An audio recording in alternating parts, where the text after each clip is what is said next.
God knows your thoughts. దేవుడికి నీ తలంపులు తెలుసు. నీ తలంపు నీకు రాకమునిపే నీ మనస్సు నేను పరీక్షించితే అన్నాడు. నీ నోట మాట రాకమునిపే నేను దాన్ని ఎరుగుదును అని అన్నాడు. దేవుడు నా తలంపు రాకమునిపే ఆయన ఎరిగి ఉన్నాడు. అమ్మో, నేను ఈ తలంపు తలిచాను ప్రభువా, నన్ను క్షమించు అన్న భయము, ఆ సెల్ఫ్ ప్రికింగ్, ఆ సెల్ఫ్ కాన్షియస్నెస్ నీకు ఉంటే నువ్వు తప్పు చేయవు. నీ స్థితిగతులు తెలుసు, నీ బలహీనతలు తెలుసు, నీ బలము తెలుసు, నువ్వు ఎక్కడ పడిపోతావో తెలుసు, నువ్వు ఎక్కడ నిలబడతావో తెలుసు, ఎక్కడ గెలుస్తావో తెలుసు, ఎక్కడ ఓడిపోతావో తెలుసు, ఎక్కడ ఏ విషయంలో నువ్వు దేవుని హత్తుకుంటావో తెలుసు, ఏ విషయంలో దేవుని దగ్గర నుంచి నువ్వు తొలగిపోతావో కూడా ప్రభువుకు తెలుసు. కంటి చూపును బట్టి అతడు తీర్పు తీర్చడు. మనుషులు విన్నదాన్ని బట్టి మనుషులను బేరీజు వేసుకుంటూ ఉంటారు. ఆ మాట ఈ మాట చెప్పుకుంటూ ఒకళ్ళ మీద ఒకళ్ళు దుమ్మెత్తి పోసుకుంటూ ఉంటారు. నీ చూపులో ఉన్నది తీర్పు, దేవుని చూపులో ఉంది కృప. హల్లెలూయా. కీర్తనలు 11వ అధ్యాయము 4వ వచనము. యెహోవా తన పరిశుద్ధాలయములో ఉన్నాడు. తన పరిశుద్ధాలయములో ఉన్నాడు. యెహోవా సింహాసనము ఎక్కడ ఉంది? ఆకాశమున ఉన్నది. ఆయన నరులను కన్నులారా చూచుచున్న కనుదృష్టి చేత ఆయన వారిని పరిశీలించుచున్నాడు. తన కనుదృష్టి చేత ఆయన వారిని పరిశీలిస్తున్నాడు. దేవుని కనుదృష్టి ఏం చేస్తుందంట? నరులను పరిశీలించుచున్నాడు. సామెతలు 15:3. యెహోవా కన్నులు ప్రతి స్థలము మీద ఉండును, చెడ్డవారిని మంచివారిని అవి చూచుచుండును. దేవుని కనులంట చూస్తూ ఉన్నాయంట, చెడ్డవారిని మంచివారిని అందరినీ చూస్తున్నాడు దేవుడు. దేవుని కను దృష్టిలో ప్రతి ఒక్కరము ఉన్నాము. అక్కడ పెద్ద బోర్డు ఉంటుంది, you are under surveillance of CC camera అని రాసి ఉంటుంది. ఆ సర్వైలెన్స్లోకి వెళ్ళిన వాడు ఒళ్ళు దగ్గర పెట్టుకుని ఉంటాడు. అంటే లోపలికి వెళ్ళినప్పుడు మనల్ని ఎవరో గమనిస్తున్నారు, ఇక్కడ కెమెరాలని అన్న స్పృహ లేకపోతే తప్పు చేసేస్తాం. తప్పు చేసేవాడు సంగతి చెప్తున్నా. ఈ రోజున దేవుడు నన్ను చూస్తున్నాడు అన్న భయం లేకపోతే తప్పు చేస్తావు. దేవుడు కను దృష్టి నన్ను పరిశీలిస్తుంది అన్న గ్రహింపు నీకుంటే నీవు తప్పు చేయలేవు. యెహోవా కన్నులు ప్రతి స్థలము మీద ఉండును. ఎక్కడ ఉండును అని అంటే 139వ కీర్తన దావీదు గారు చెప్తారు, ఎక్కడికి బారిపోయినా ఉన్నాడు ఆయన. 139వ కీర్తన ఒకసారి చదువుదాం. యెహోవా, నీవు నన్ను పరిశోధించి తెలుసుకొని ఉన్నావు. నేను కూర్చుండుట నేను లేచుట నీకు తెలియను. నాకు తలంపు పుట్టక మునిపే. ఆయన ఎట్లా చూస్తున్నాడంట? తలంపుల వరకు చూస్తున్నాడంట. ఎక్కడ వరకు? పైన ఏ బ్రాండ్ షర్ట్ వేసుకున్నావు, ఏం చేసుకున్నావు, ఏం చేస్తున్నావు, ఏం చందా ఇచ్చావు, ఈ కాదు చూసేది. ఆయన ఏం చూస్తాడు? తలంపులు చూస్తున్నాడు. Hallelujah. God knows your thoughts. దేవుడికి నీ తలంపులు తెలుసు. నీ తలంపులను నాకు తలంపు పుట్టక మునిపే నా మనసు గ్రహించుచున్నావు. నా నడకను నా పడకను నీవు పరిశీలన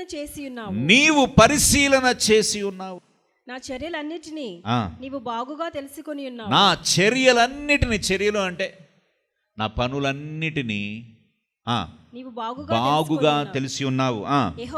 యెహోవా మాట నా నాలుకకు రాకమునిపే. ఇప్పుడు ఏంటంట? ఇందాక తలంపు చూశాడు, ఇప్పుడేం చూస్తున్నాడు? మాట నా నాలుకకు రాకమునిపే అది నీకు పూర్తిగా తెలిసి ఉన్నది. Praise the Lord. హల్లెలూయా. దేవుడు చూస్తూ ఉన్నాడు అన్న స్పృహ ఉన్నప్పుడు దేవుడు ఎలాగో చూస్తున్నాడు? మనల్ని శిక్షించడానికి చూస్తున్నాడా? దేవుడు మనల్ని ఆయన ఉగ్రత రప్పించాలని చూస్తున్నాడా? లేదు. మన నోటి మాటలను చూస్తున్నాడు, మన హృదయ తలంపులు చూస్తూ ఉన్నాడు, మనము కూర్చుండుట లేచుట చూస్తూ ఉన్నాడు. దేవుడు ఎందుకు ఇంత తీక్షణంగా చూస్తున్నాడు అని అంటే, యెషయా గ్రంథము 11వ అధ్యాయము 3-4 వచనములు యేసుక్రీస్తు గురించి రాస్తూ భక్తుడు అంటున్నాడు, యెహోవా భయము అతనికి ఇంపైన సువాసనగా ఉండును. కంటి చూపును బట్టి అతడు తీర్పు తీర్చడు. ఆమేన్. హల్లెలూయా. కంటి చూపును బట్టి ఆయన తీర్పు తీర్చడు. తాను విను దానిని బట్టి ఆయన విమర్శ చేయడు. Praise the Lord. హల్లెలూయా. ఆయన రూఢిపరుచుకునే దేవుడు. Praise the Lord. మనుషులు చూసే దృక్పథంతో దేవుడు చూడడు. మనుషులు చూసే విధానంలో దేవుడు నిన్ను చూడడు. అందుకే ఆయన ఒక క్వాలిటీ ఏంటి అనంటే కంటి చూపును బట్టి అతడు తీర్పు తీర్చడు, తాను వినిన దానిని బట్టి ఆయన విమర్శ చేయడు. అంటే దేని బట్టి చేస్తాడు? ఆయన పరిశీలించిన దాన్ని బట్టి. ప్రైజ్ ది లార్డ్, హల్లెలూయా. చూశాను వెంటనే రైట్ ఏంటి అని అన్నాడు దేవుడు, పరిశీలిస్తాడు. విన్నదాన్ని బట్టి ఎవరో చాడీలు చెప్పి సాతాను వచ్చి చాడీలు చెప్తూ ఉంది, నెపములు వేసిన పరిశుద్ధుల పైన నిందలు వేస్తూ ఉంటుంది సాతాను. దేవుడు వినిన దాన్ని బట్టి కూడా ఆయన విమర్శ చేయడు, ఎందుకంటే ఆయన ప్రేమ కలిగిన దేవుడు. దేవుని కనుదృష్టి మనల్ని చూస్తూ ఉంది. దేవుడు మనల్ని ఎలా ఎంచుతాడు? The way God sees us. దేవుడు మనల్ని చూసే విధానం చూసే కంటి చూపును బట్టి అతడు తీర్పు తీర్చడు. మనుషులు చూసే విధానాన్ని బట్టి ఆయన కూడా అదే దృక్పథంలోకి వెళ్ళి తీర్పు తీర్చడు. నీ చూపులో ఉన్నది తీర్పు, దేవుని చూపులో ఉంది కృప. హల్లెలూయా. నీ విమర్శలో ఉంది నింద, దేవుని యొక్క మాటలో ఉంది గాయపరిచిన హృదయములకు సాంత్వన. మనుషులు చూసి తప్పుగా అర్థం చేసుకుంటారు. మనుషులు విన్నదాన్ని బట్టి మనుషులను బేరీజు వేసుకుంటూ ఉంటారు. ఆ మాట ఈ మాట చెప్పుకుంటూ ఒకళ్ళ మీద ఒకళ్ళు దుమ్మెత్తి పోసుకుంటూ ఉంటారు, బుల్లింగ్ చేస్తారు, ఒకళ్ళనొకళ్ళు మనం విమర్శించుకుంటూ ఉంటాం. ఇక్కడ వాక్యము చెబుతూ ఉంది, దేవుడంట కంటి చూపును బట్టి అతడు తీర్పు తీర్చడం. అంటే మనం చూసింది కొన్నిసార్లు చూసినా అది నిజం కాకపోవచ్చు. కొన్నిసార్లు మనము విన్నది అది వినిదాన్ని బట్టి మనము విమర్శ చేయలేము, రూఢిపరుచుకోవాలి. దేవుడు రూఢిపరుచుకుంటాడు. హల్లెలూయా. కొంతమందిని యేసుక్రీస్తు ఎలాగూ చూశాడు, లోకము ఎలాగో చూసిందో మనము చూద్దాం. యోహాను సువార్త 8వ అధ్యాయములో పాపము చేత పట్టబడిన స్త్రీ, ఇక్కడ ఆ స్త్రీ మీద నేరారోపణ, అలిగేషన్స్ ఏంటి అని చూస్తే 4 నుంచి 7 వచనాలు. బోధకుడా, ఈ స్త్రీ వ్యభిచారము చేయుచుండగా పట్టుబడెను, అట్టి వారిని రాళ్ళు రువ్వి చంపవలెనని ధర్మశాస్త్రంలో మోషే మనకు ఆజ్ఞాపించెను. ధర్మశాస్త్రములో మోషే మనకు ఆజ్ఞాపించెను కదా. ఆయనను నీవేమి చెప్పుచున్నావని ఆయన అడిగిరి. ఆయనను అడిగిరి. ఆయన మీద నేరము మోపవలెనని ఆయనను శోధించుచు ఇలాగు అడిగిరే. ఈ సందర్భాన్ని మన అందరికీ చాలా చిరపరిచితమైనదే. There is a plot. యేసుక్రీస్తుని ఫిక్స్ చేయాలని అక్కడ కావాలని ఆ గుచ్చి ఆ ప్రశ్న వేశారు. ఏమని? పాపము చేత పట్టబడింది. మోషే ధర్మశాస్త్రము ప్రకారము ఏమని? రాళ్ళు రువ్వి చంపాలి. కమాన్, నువ్వు చెప్పు, నువ్వేం చెప్తావు? You know the way they see, వాళ్ళు చూసేది ఆ యొక్క స్త్రీ పాపము చేస్తూ పట్టుబడిందని. యేసుక్రీస్తు ఎలా చూశాడు, ఆయన కనుదృష్టి ఎలా చూసింది ఆ స్త్రీని అని మనం చూస్తే, యేసు వంగి నేల మీద వ్రేలితో ఏమో వ్రాయిచుండెను. వారు ఆయనను పట్టువదలకు అడుగుచుండగా ఆయన తల ఎత్తి చూచి మీలో పాపము లేనివారు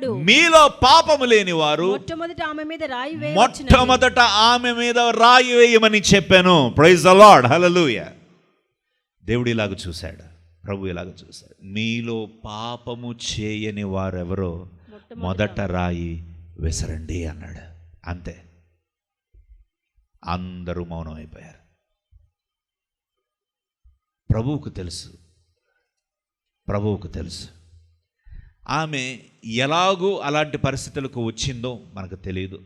ఎలాంటి పరిస్థితుల్లో ఆమె అలాంటి జీవితంలో జీవించిందో మనకు తెలియదు. ఎవరు ఆమెను బంధించి హింసించి ఇలాంటి స్థితిగతుల్లో నెట్టివేశారో తెలియదు. ఆమె విడుదల కొరకు ఎదురు చూస్తుందో లేదో తెలియదు. కానీ ప్రభువు వచ్చినప్పుడు లోకమంతా ఆమెను పాపి అంటే ప్రభువు ఆమెతో పాపము చేసిన వాళ్ళందరినీ ప్రభు చూస్తూ అన్నాడు. హల్లెలూయా. అందుకే ఇందాక చూసాము, ఆయన కనుదృష్టి ఎవరి వైపు ఉంది? మంచివారి మీదను చెడ్డవారి మీదను చూచుచుండెను. యేసయ్య ఆ స్త్రీ పక్షంలో నిలబడి ఆమె ఉన్న పరిస్థితుల్లో ఆమె అప్పుడు మరణించవలసిన పరిస్థితి. లోకము ఆమెని పాపి అని నిందించి ఆమె మీద రాళ్ళు రువ్వి చంపవలసిన పరిస్థితి. అలాంటి సమయంలో ప్రభు అక్కడ నిలబడి ఈ మాట అన్నప్పుడు పెద్దలు చిన్నలు ఒకరి వెంట ఒకరు బయటకు వెళ్ళిపోయాను. యేసు ఒక్కడే మిగిలెను. యేసు ఒక్కడే మిగిలాను. హల్లెలూయా. ఈ స్త్రీ జీవితంలో ఎవరు మిగిలారు తెలుసా? ప్రభు మిగిలాడు. హల్లెలూయా. పాపము పోయింది, ప్రభువు దక్కించుకుంది. హల్లెలూయా. పాపము వదులుకుంది, ప్రభువుని హత్తుకుంది. హల్లెలూయా. అంతటా యేసు ఒక్కడే మిగిలెను.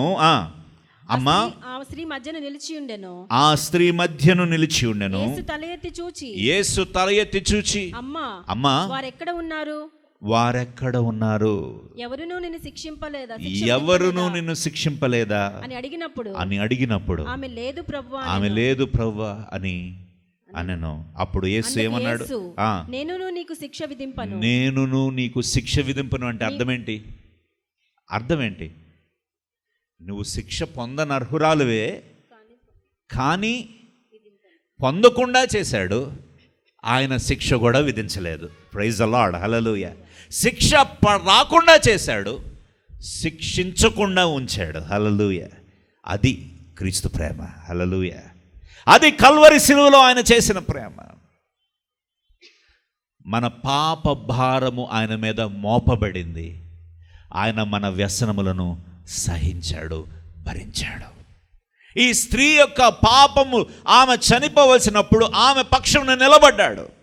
అందుకే ప్రభు అన్నాడు, నేను పాపులను పిలవవచ్చి తిని, రోగికే కానీ ఆరోగ్యవంతుడికి వైద్యుడు అక్కర్లేదు.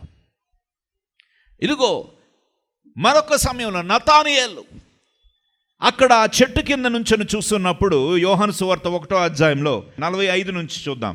ఫిలిప్పు నతానియేలును కనుగొని ధర్మశాస్త్రములో మోషే ప్రవక్తలను ఎవరిని గూర్చి వ్రాసిరో ఆయన్ను కనుగొంటిమి. ఆయన యోసేపు కుమారుడైన నజరేయుడగు యేసు అని అతనితో చెప్పాను. అందుకు నతానియేలు, నజరేతులో నుండి మంచిది ఏదైనా రాగలదా అని అతన్ని అడుగగా, వచ్చి చూడమని ఫిలిప్పు అతనితో అనెను. యేసు నతానియేలును తన యొద్దకు వచ్చుట చూచి, ఇదిగో ఇతడు నిజముగా ఇశ్రాయేలీయుడు, ఇతని యందు ఏ కపటము లేదని అతని గూర్చి చెప్పాను. నన్ను నీవు ఎలా ఎరుగుదువని నతానియేలు అడగగా, ఆయన్ని అడగగా యేసు ఫిలిప్పు నిన్ను పిలవక మునిపే నీవు ఆ అంజూరపు చెట్టు క్రింద ఉన్నప్పుడే నిన్ను చూచితినని. అందరు గట్టిగా చెప్పండి, నిన్ను చూచితిని అని అతనితో చెప్పాను. నతానియేలు ఆయన ముందుకు వెళ్ళ,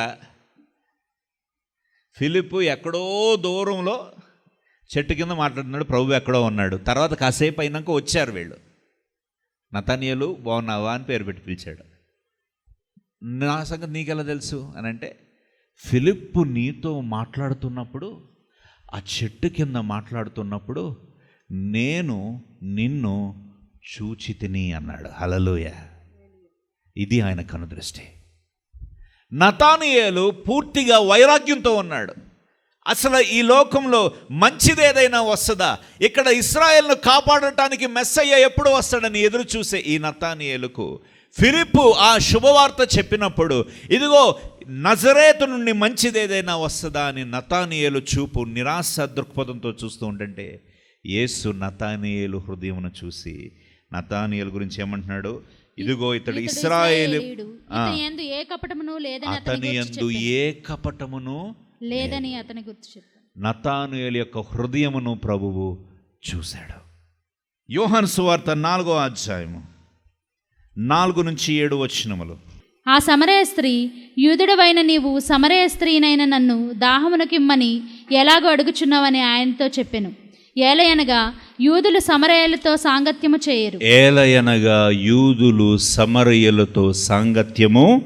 చేయరు. లోకము ఎలా చూస్తుంది? సమరయుల్ని అంటరాని వారిగా చూస్తూ ఉంది. ప్రభువు వాళ్ళ దగ్గరకు వెళ్ళి నిలబడ్డాడు. ఆ సమరయ స్త్రీతో మాట్లాడినప్పుడు ప్రభువు ఆమె జీవితాన్ని గురించి బయలుపరిచాడు. చూడండి 16వ వచనం నుంచి. యేసు, నీవు వెళ్ళి నీ పెనిమిటిని పిలుచుకొని ఇక్కడికి రమ్మని ఆమెతో చెప్పెను. ఆ స్త్రీ, నాకు పెనిమిటి లేడనగా యేసు ఆమెతో, నాకు పెనిమిటి లేడని నీవు చెప్పిన మాట సరియే, నాకు పెనిమిటి లేడని నీవు చెప్పిన మాట సరియే. నీకు 5 పెనిమిట్లుండిరి. నీకు 5 పెనిమిట్లుండిరి. ఇప్పుడు ఉన్నవాడు నీ పెనిమిటి కాడు, సత్యమే చెప్పితివనెను. చూసారా, ఆమె హృదయాన్ని చూశాడు దేవుడు. ఆమె ఒక్క మాట చెప్పింది, ఒప్పుకుంది, అయ్యా నాకు పెనిమిటి లేడు అని. అంటే ఆమె బ్రతుకంతా చెప్పాడు. హల్లెలూయ. ఇప్పుడు ఉన్నవాడు కూడా నీ పెనిమిటి కాడు. The way Jesus is. కానీ నిందించడానికి రాలేదు ఆయన, అక్కడ శాపనార్థాలు పెట్టడానికి రాలేదు ఆయన, ఆమె మీద ఆ అభాండాలు వేయటానికి రాలేదు. ఇదిగో నేనిచ్చు నీళ్లు తాగిన వాళ్ళు నిత్య జీవం పొందుకుంటారు అని ఆమె దప్పికను తీర్చడానికి ప్రభు వచ్చాడు. హల్లెలూయా. ఎవరు వెళ్ళని ప్రాంతానికి, అందరూ అసహించుకునే ప్రాంతానికి, ఎవరు వాళ్ళ ముఖమును చూడని వైపు ప్రభువు చూశాడు. హల్లెలూయా. అందుకే ఆయన మంచివారి వైపును చెడ్డవారి వైపును ఆయన చూపు నిలిచి ఉంటుంది. Praise the Lord. హల్లెలూయా. చూడండి, ఆ తర్వాత ఆమె జీవితము మార్పు చెందుతుంది. ఆమె ద్వారా ఆ గ్రామమంతా మార్పు చెందుద్ది. జక్కయ్య గురించి చూస్తే, జక్కయ్య పరిస్థితి ఏంటి, ఎలాంటి వాడు? 19:7. అందరూ అది చూచి ఈయన పాపి అయిన మనుషుని యొద్ద బస చేయ వెళ్ళవలెనని, ఈయన పాపి అయిన మనిషి యొద్దకు బస చేయ వెళ్ళనని చాలా సనుక్కున్నారు. ప్రభు ఎవరి వైపు చూశాడు? పాపి అయిన జక్కయ్య వైపు చూశాడు. చూసి ఎక్కడికి వెళ్ళాడు? ఆయన ఇంటికి వెళ్ళాడు. చూడండి, ఈ సందర్భాన్ని చూస్తే 19వ వచనం మొదటి నుంచి చదువుదాం. ఆయన సంచరించుచు యెరికో పట్టణంలో ప్రవేశించి దాని గుండా పోవచ్చుండెను. ఇదిగో సుంకపు గుత్తదారుడగు ధనవంతుడినైన జక్కయ్య అని పేరుగల ఒకడు యేసు ఎవరో అని చూడగోరెను గాని పొట్టివాడైనందున జనుల గుంపుగూడి ఉండుట వలన చూడలేకపోయాను. అప్పుడు యేసు ఆ త్రోవలో రానయ్యుండెను గనుక అతడు ముందుగా పరిగెత్తి ఈయన చూచుటకు ఒక మేడి చెట్టు ఎక్కెను. యేసు ఆ చోటికి వచ్చినప్పుడు కన్నులెత్తి చూచి, యేసు ఏం చేశాడు? కన్నులెత్తి చూచి జక్కయ్య త్వరగా దిగుము, జక్కయ్య త్వరగా దిగుము అని జక్కయ్య మనసును చూశాడు ప్రభువు. ఎలాంటి వాడు ఈ జక్కయ్య? పాపి, లంచగొండి. ఇతని ఇంటికి ప్రభు వెళ్ళాడు. అతని ఇంటికి వెళ్ళినప్పుడు ఆ ఇంటికి రక్షణ వచ్చింది. జక్కయ్య తను నా ఆస్తిలో సగము బేదలకు ఇచ్చుచున్నానని అప్పుడు ప్రభు దగ్గర తను తాను తగ్గించుకున్నట్లుగా మనము చూస్తూ ఉన్నాము. గెరాసీను ప్రాంతంకు వెళ్తాడు. ఒక యవనస్తుడు, దెయ్యములు పట్టినవాడు. వాక్యంలో రాయబడింది, అతన్ని సాధు చేయుట ఎవరి తరము కాలేదు. అతని సంకెళ్ళుతో బిగించారు. అతడు సమాధుల్లో పడి అగ్నిలో పడి దొల్లుతూ ఉంటాడు. లోకమంతా అతను వదిలేసింది. లోకము అతన్ని చూడటం లేదు. కానీ ప్రభు చూశాడు అతన్ని. Praise the Lord. హల్లెలూయా. ప్రభువు అతని కోసం మాత్రమే ఒక్కడే వెళ్ళి గెరాసీనుకు వెళ్ళాడు. అతని దగ్గరకు వెళ్ళి అతని జీవితంలో మార్పు తీసుకొచ్చాడు. ఈరోజు నీ తట్టు ప్రజలు చూడటం లేదా? ఈరోజు నీ తట్టు ప్రజలు వేరేగా అపార్థం చేసుకుంటున్నారా? నిన్ను అనేక మాటల ద్వారా నిన్ను బాధ పెడుతూ ఉన్నారా? నువ్వు అనేకమైన అపోహలు కలిగి ఉన్నావా? మన మనసులు అలాంటివి, అలాగే చూస్తాం. ప్రభువు అది చూడడు. హృదయ అంతరంగములను పరిశోధించువాడు మన దేవుడు. Praise the Lord. హల్లెలూయా. అందుకే నీ తలంపు నీకు రాకమునిపే నీ మనసు నేను పరీక్షించితే అన్నాడు. నీ నోట మాట రాకమునిపే నేను దాన్ని ఎరుగుదును అని అన్నాడు. నోట మాట రాకముందే నేనేం మాట్లాడుతున్నాను నా ప్రభువుకు తెలుసు. ఆయనకు తెలుసు. ఏ ఉద్దేశంతో అన్నాను, ఏ ఉద్దేశంతో నువ్వు పలికావో ప్రభువుకు తెలుసు. ఏ ఉద్దేశంతో నువ్వు ఆ తలంపు తలిచావో నీకు ప్రభువుకు తెలుసు. నీకు తెలుసు, ఆ తర్వాత ప్రభువుకే తెలుసు. ఈరోజు ప్రభువు నిన్ను చూస్తూ ఉన్నాడు, నిన్ను క్షమించడానికి సిద్ధంగా ఉన్నాడు. ఇదిగో లోకమంతా ఆమెని పాపి అని రాళ్లతో కొట్టి చంపాలని తలంచింది. ప్రభువు ఆమె కొరకు నిలబడ్డాడు. ఆమెలో ఉన్న ఆ దీనస్థితిని గమనించి ప్రభువు ఆమె పక్షం నిలబడ్డాడు. నువ్వు ఈరోజు లోకము నిన్ను నిందించి, నిన్ను ఎవరన్నా గాయపరిచి ఉంటే, నిన్ను ఎవరన్నా హేళన చేసి ఉంటే, ఈరోజు ప్రభు నీ పక్షంలో నిలబడుతూ ఉన్నాడు. ప్రైజ్ ది లార్డ్, హల్లెలూయా. ఈరోజు ప్రభు నీ పక్షంలో నిలబడుతున్నాడు. వాళ్ళందరూ నీ మీద తీర్పు తీరుస్తున్నారు, వాళ్ళందరూ నీ మీద నెపములు మోస్తూ ఉన్నారు, వాళ్ళందరూ నిన్ను లంచగొండి అని జక్కైనా అన్నట్లుగా నీ మీద అనేకమైన నిందలు వేస్తూ ఉన్నారు. కానీ ప్రభువు నిన్ను వేరే దృక్పథంతో చూస్తూ ఉన్నాడు. He want to repair your life. Amen. He want to restore your life. Amen. అలాగూ చూడకపోతే ప్రభువు ఆ యొక్క స్త్రీ, సమరయ స్త్రీ జీవితంలో మార్పు వచ్చేది కాదు. ఆ యొక్క వ్యభిచారం చేత పట్టబడిన స్త్రీ ఒక విశ్వాసురాలుగా మారేది కాదు. ఒక జక్కయ్య కుటుంబం అంతా రక్షణ పొందుకునేది కాదు. గెరాసీను దేశంలో ఆ దెయ్యముల చేత పట్టబడిన వాడు యేసు కనుదృష్టిలో పడకపోతే అతడు ఒక గొప్ప పరిచారకుడిగా మారేవాడు కాదు. ఈరోజు దేవుడు నిన్ను చూశాడు కనుక, నీకు ఆ రక్షణ ఇచ్చాడు కనుక, ప్రజలందరూ నిన్ను నిందిస్తుంటే, నీ మీద అనేక నెపములు మోస్తూ ఉంటుంటే, ప్రభువు మటుకు నిన్ను ఆయన కన్ను దృష్టితో ప్రేమతో నీ వైపు చూస్తూ ఉన్నాడు కల్వరి శిలువలో. హల్లెలూయా. నీ హృదయ వేదన ప్రభు చూస్తూ ఉన్నాడు, నీ కొరత ప్రభు చూస్తూ ఉన్నాడు, నీ మీద వేయబడిన నిందలు ప్రభు చూస్తూ ఉన్నాడు, నీ మీద ఉన్న ప్రతి విధమైన పరిస్థితులు ప్రభు చూస్తూ ఉన్నాడు. వాటన్నిటినీ, ఆ సిగ్గు, ఆ అవమానమును ఆయన భుజముల మీద మోసుకొని ఆయన ముందుకు నడిపిస్తూ నిన్ను తీసుకొని వెళ్తూ ఉన్నాడు. చూడండి, ఆయన అవమానింపబడుటకు వెనుదీయలేదు అని వాక్యంలో మనం చూసాం. సిలువ ధ్యానాల్లో అవమానించబడుటకు ఆయన వెనుదీయబడలేదు. సిలువను సహించాడు, సిలువను భరించాడు, అవమానమును పొందాడు.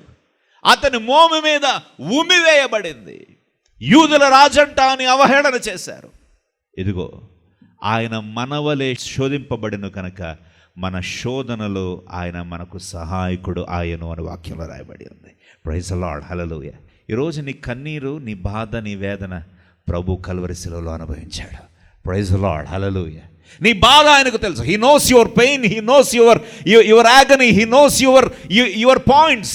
నువ్వు ప్రజల దగ్గరికి వెళ్ళి సింపతి కోసం అక్కడ ఇక్కడ చెబుతూ నీ గురించి నువ్వు ఆత్మాన్యుత భావంతో ఉండి, ఇదిగో నేను నష్టపోయాను, నన్ను ఇలా నష్టపరిచారు, లేకపోతే వాళ్ళు ఇలా చేశారు అని మనము చెప్పుకుంటం ద్వారా మనుషులు మన నిందను తీయలేరు, మనుషులు మనకు హృదయంలో సాంత్వన ఇవ్వలేరు, మనుషులు మనకు ఆదరణ ఇవ్వలేరు. కేవలము నిన్ను వేరే ప్రేమతో చూసే దేవుడు మాత్రమే కలుగజేసుకుంటాడు. హల్లెలూయా.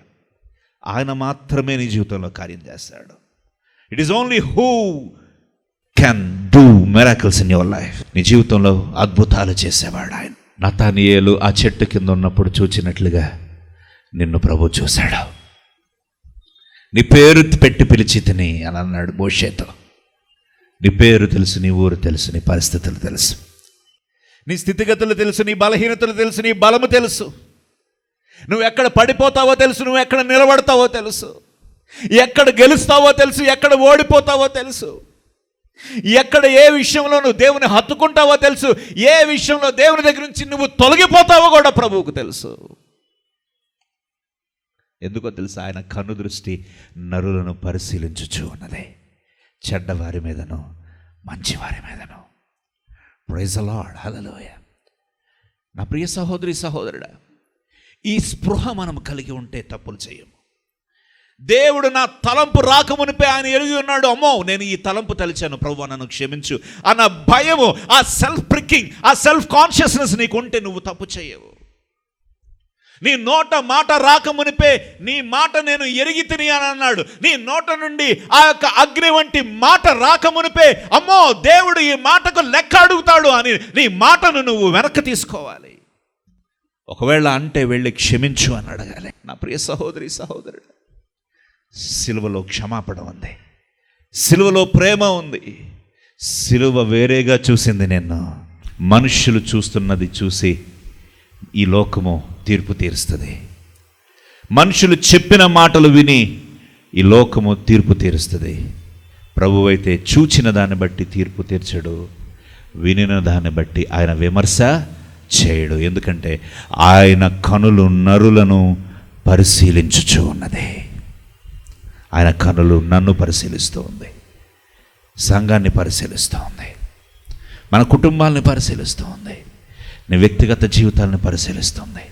నువ్వు కూర్చుండటయు నిల్చుంటయు ఆయన ఎరుగును, నీ నడకయు నీ పడకయు ఆయన ఎరుగును. దేవుడు నిన్ను నిందించడానికి చూడలేదు, దేవుడు నిన్ను శిక్షించడానికి చూడటం లేదు.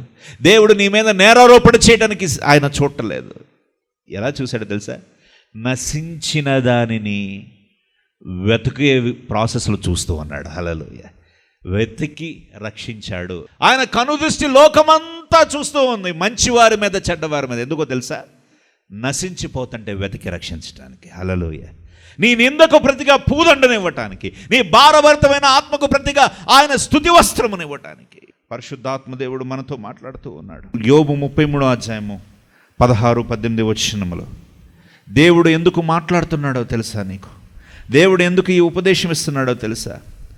నరులు గర్విష్ఠులు కాకుండా చేయనట్లు, తాము తలచిన కార్యములు వారు మానుకొన చేయునట్లు, గోతికి పోకుండా వారు కాపాడుబడినట్లు, క్రత్తి వలన నశింపక వారి ప్రాణమును తప్పించున్నట్లు ఆయన వారి చెవులను తెరవజేయును, వారి కొరకు ఉపదేశమును సిద్ధపరచు. ఈరోజు దేవుడు నీకు కొరకు ఈ ఉపదేశమును సిద్ధపరిచాడు. దేవుడు ఈరోజు ఈ ఉపదేశం నీ కొరకు సిద్ధపరిచాడు. ఆయన నీతో మాట్లాడుతూ ఉన్నాడు. ఇదిగో నీ కొరకు ఆయన తన చేతులు చాపి కల్వరి సిలువలో నీ కొరకు నా కొరకు ఆయన ప్రార్థిస్తూ ఉన్నాడు. తండ్రి ఆయన ఎలాగో చూసిందో తెలుసా? ఆయనను దూషించిన వాళ్ళు, నిందించిన వాళ్ళు, ఆయన కొరడాలతో కొట్టిన వాళ్ళు, ఆయన ముఖం మీద ఉమ్మి వేసిన వాళ్ళు, వాళ్ళందరూ అక్కడ నిలబడితే నా ప్రభువు ఎలా చూశాడో తెలుసా? వీళ్ళు ఏం చేస్తున్నారు వీళ్ళకి తెలియదయ్యా, వీళ్ళని క్షమించు అని చూపించాడు. హల్లెలూయా. ఆయన చూపులో ప్రేమ ఉంది. ఆయన చూపులో ఏ భేదము లేదు. ప్రభు నీతో మాట్లాడుతుండగా ప్రభు వైపు చూద్దాం, ప్రార్థన చేద్దాం. లోకము ఆ స్త్రీని వ్యభిచారి అంది, రాళ్లతో కొట్టి చంపాలి అంది. ప్రభువు ఒక్కడే ఆమె పక్షంలో నిలబడినప్పుడు ఆమె జీవితంలో మార్పు కలిగింది. లోకము అతన్ని లంచగొండి అంది. నిజమే, నేను లంచగొండినే ప్రభువా. నువ్వు నా జీవితంలోకి వచ్చినప్పుడు, నా కుటుంబంలోకి వచ్చినప్పుడు నేను అన్ని వదిలేశాను. అయినా లోకము యేసయ్యను కూడా నిందించింది. ఈయన ఏంటి పాపులతో బస చేస్తున్నాడు అని అంది. అయినా ప్రభు అన్న వాళ్ళ వైపు చూడలేదు, తగ్గించుకున్న వాడి వైపు చూశాడు. నిందలు వేస్తున్న వాళ్ళ వైపు ఆయన చూడలేదు, తమ హృదయములు మార్చుకున్న వాళ్ళ వైపు చూస్తున్నాడు. నజరేతు నుండి మంచిదేదైనా వస్తుందా అని ఎంతో హృదయంలో వేదనతో ఉన్న నతానియేలు దేవుని మనసు, ఆ నతానియేలు మనసును చూశాడు. ఈరోజు నీ మనసును ప్రభు నీ మనసు ప్రభు ఎరుగును. నీ మనసు ఆయనకు తెలుసు. ప్రభు పక్షం నీ పక్షంలో నిలబడ్డాడు. ఈరోజు నీకు ఎవరు లేరనుకుంటున్నావేమో, ప్రభు నీ పక్షం నిలబడ్డాడు. వారిలో ఒంటరి అయిన వాడు 1000 మంది జనమగను, ఎన్నిక లేనివాడు బలమగు జనమగను అంటున్నాడు దేవుడు. ఈరోజు నువ్వు ఒంటరివైతే యాకోబు అంటున్నాడు, చేతి కర్రతో మాత్రమే యోర్దాను దాటి తిని ఇదిగో 2 గుంపులుగా తిరిగి వచ్చి తిని అని అంటున్నాడు. ఈరోజు నువ్వు ఒంటరిగా మిగిలేవేమో, దేవుడు నిన్ను పెక్కు జనముగా మార్చునుగాక. దేవుడు నిన్ను అట్టి రీతిగా ఆశీర్వదించునుగాక. ప్రతి ఒక్కరు ప్రభు వైపు చూద్దాం. ప్రభువా, నీ కనుదృష్టిలో నేను పడాలయ్యా. ఆయన కనుదృష్టిలో పడాలని, ఆయన చూపు నా వైపు చూడాలని గుడ్డి భర్తమయ్య కేక వేస్తున్నాడు, దావీదు కుమారుడా నన్ను దాటిపోవద్దయ్యా. అంతటా యేసు నిలిచి ఆ భర్తమయ్య వైపు చూశాడు. ఈరోజు నీ వైపు చూస్తూ ఉన్నాడు. సిలువ నుంచి ఆయన చూస్తూ ఉన్నాడు. నీ కొరకు ఆయన రుధిరధారలు కార్చాడు. ఆయన నిన్ను ప్రేమిస్తున్నాడు. మనుషులు నిన్ను ప్రేమించకపోవచ్చు, నిన్ను గుర్తించకపోవచ్చు. మీ పాస్టర్ గారు మిమ్మల్ని ప్రేమించకపోవచ్చు, మిమ్మల్ని గుర్తించకపోవచ్చు. ప్రభువు నిన్ను ప్రేమిస్తున్నాడు. అంతకు మించిన ధన్యత ఏంటి నీకు? అంతకు మించిన అర్హత ఏంటి నీకు? అంతకు మించిన బాధ వేదన ఏంటి నీకు? ప్రభు నందు పడిన ప్రయాస వ్యర్థం కాదంటున్నాడు దేవుడు. నా ప్రియ సహోదరి సహోదరుడా, ప్రభు నీతో మాట్లాడుతుండగా ప్రభు వైపు చూద్దాం.